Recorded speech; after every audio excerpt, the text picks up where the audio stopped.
Okay, you guys, this week we're doing something a little bit different. Our guest is a lot like many of you watching. He is in the beginning stages of building his voiceover business. He is out in the trenches every day, and he is not letting anything stop him. He is here to share with us his journey thus far. He is totally lovable. We love him. You're going to love him too, and he is so talented. He is Brian T. Stevenson. My main man, Vern. Hi, Hello, Brian. hello. How you doing, brother? Hi. Good to see you. Brian T. Stevenson. I think, okay, so Brian, so when we contacted Brian to be on the show today, he was kind of like, what? Who, me? Me? I'm just not a Rob dude. Paulson. I'm not Jess Harnell. I'm not one of these big giant superstars. Why would you guys want me on the show? You're still asking. I'm still asking. He You know, still doesn't know. My wife calls me the Kim Kardashian of voiceover. She's like, "You're famous for nothing," and it's like so. It's all joking though. It's all joking. Yeah, but it's not for nothing, and I'll tell you Yes. why. The reason why Yes, we tell them have the Brian backstory. on the show today here on VO Buzz Weekly is because Brian is. We've been working together. We worked on his demos and stuff like that. But I got to tell you, man, Brian is the perfect example of if you want something and you go after it and you've got the goods, okay? Because he's got the talent.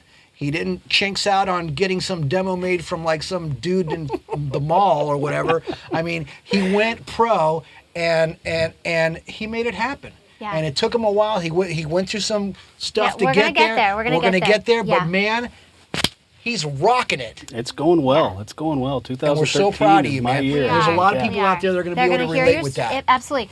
Well, and I want to say too, I mean, you have a good 20 years in the entertainment business. I mean, you're a character actor, stand-up comedian, puppeteer, cartoonist. So this is not your first day at this rodeo, but as a voice actor, this is new. So can you kind of share with us how you felt inspired to go into the voiceover business? Well, it all started in a small town in Arizona. That's a good story. Yeah, isn't it? Next Yeah. question. No, No. I grew up in a small town. Rex Allen, the guy who did all the Disney stuff in the '50s, narrated Charlotte's Web. He was from my hometown, and I was always kind of interested in acting and in performing somehow. We always said I was that generation that was babysat by the television. Right. And I just, my first impressions were of Mickey Mouse and Ernie from Sesame Street. Imitating laughs and stuff like that. And as my life progressed, and I got more and more interested I've always been a creative kid growing up, and I got to a point to where I started realizing I was reading credits at the end of the cartoons. I was like, there are people doing this. They don't live in the box. There are people doing this. And it was something that I thought that if I ever got to Hollywood, that would be something, that I'd be interested in. The closer and closer I got to that point, the more and more you heard, there's only about half a dozen people that do that professionally. It's a very tight-knit, very, closed group, and it's really hard to get in. You'd be better off being a face, being an on-camera actor. So that's the track that my journey took in my early 20s and when I first moved out to LA. I'd quit performing and acting altogether about 5 or 6 years ago. I was in a relationship. I better get a real job, that kind of stuff. And that went south. And I met the girl who's now my wife. And She's a good girl, Who Amy. we love. She's Amy amazing. rocks. You rock, She's Amy. amazing. She is my rock. Yeah. She's my superhero. I mean, she Yeah. just we got married in September, and for Christmas that year, she said, "This is what you're getting for Christmas." And she said, "Research it a little bit, and I want you to start taking voice acting classes. I want you to get into a class, take some fundamentals, get your feet wet, I had the good fortune of being friends with Tom Kenny, who was encouraging as well. He was like, "Wow, brother, why aren't you getting paid to do this? You're funny, you're good, And it just, the wheels started turning, and I was like, I once I got married, I had kind of, I had somebody else to look out for, not just myself. I'd become kind of disenchanted with punching a clock every day, and, saw that was kind of not going, the way I had planned, and thought, well, I want to be the boss of me. And, I know that being a performer can put me there.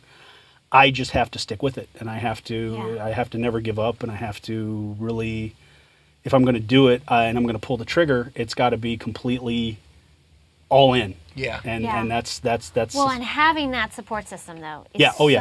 so It's very, important to very have important. people And encouraging you. I got an amazing that you wife. Can do it. Yeah, Yeah. amazing friends, and you know, people that I admired as a kid growing up and watching their careers, who've now become peers and colleagues, but also friends. The guys on TV, I was a latchkey kid. We were put in front of the television. Those guys that did those voices, Optimus Prime and He-Man and the Ninja Turtles and all those guys, those were my uncles. Those were my surrogate fathers. You Yeah. know, it's like they raised me. You Yeah. know, it's like I learned to be, my mom put on me very young, you're the man of the house. Your dad's gone. You're the man of the house now. And, I helped raise my sister, and, my mom had to work. And so, the television was where I learned how to be who I am, the television and comic books.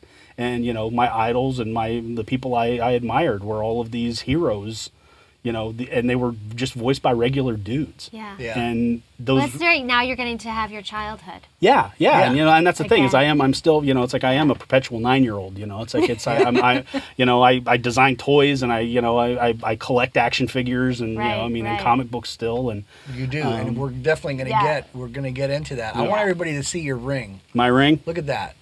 Is that cool or what? It's got a big S for Stevenson and Super. And Superman. Superman. Exactly. These are not Super an accident. Stevenson. No, they're not. Yeah, man. and I used to Part of the actually wear a branding. goofy S curl in my hair too. No, you yeah, did yeah. not. Until the forehead started getting taller, and it just kind of looks sad. I That decided to is- get rid of yes. it. You're a crazy man. I am a little. You're- We nuts. love our branding. We do. Brian, I know that you just got representation by a very big agency here in Los Angeles, which we're all very proud of. And I know that there's a lot of you out there that would love to do that, okay? And you can share with us. The agency is TGMD, right? Mm-hmm. Can you share the process you went through getting an agent? What Sure. were some of the biggest challenges?